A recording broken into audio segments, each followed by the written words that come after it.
قرآن کے انوسار لڑکا اور لڑکی میں کچھ فرق ہیں، لیکن یہ فرق ان کی بنیادی انسانیت یا اللہ کے نزدیک درجے میں نہیں ہے۔ قرآن میں مرد اور عورت دونوں کو برابر کا درجہ دیا گیا ہے۔ جب بات آتی ہے روحانیت، قرآن 4:124 میں کہا گیا ہے کہ جو بھی نیک کام کرے گا، مرد ہو یا عورت اور مومن ہو، تو وہ جنت میں داخل ہوگا اور اس پر ذرا بھی ظلم نہیں کیا جائے گا۔ عبادت اور دین کے بنیادی اصولوں، عبادت اور ثواب اور عذاب کے معاملے میں مرد اور عورت میں کوئی فرق نہیں ہے۔ قرآن 51:56، 4:124۔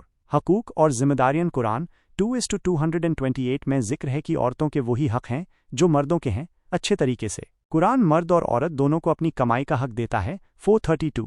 ہاں، قرآن کچھ معاملات میں مرد اور عورت کی ذمہ داریوں اور کرداروں میں فرق کرتا ہے، جس میں شامل ہیں قوامہ، سرپرستی۔ قرآن 4:34 میں مردوں کو عورتوں کا قوام کہا گیا ہے، جس کا مطلب ہے وہ ان کی دیکھ بھال کرنے والے، سرپرست اور مالی ذمہ دار ہیں۔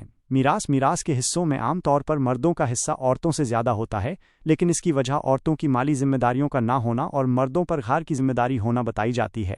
شہادت گواہی، کچھ معاملات میں دو عورتوں کی گواہی ایک مرد کی گواہی کے برابر مانی جاتی ہے، لیکن یہ فرق کسی بھی طرح سے مرد کو عورت سے افضل یا کمتر ثابت نہیں کرتے۔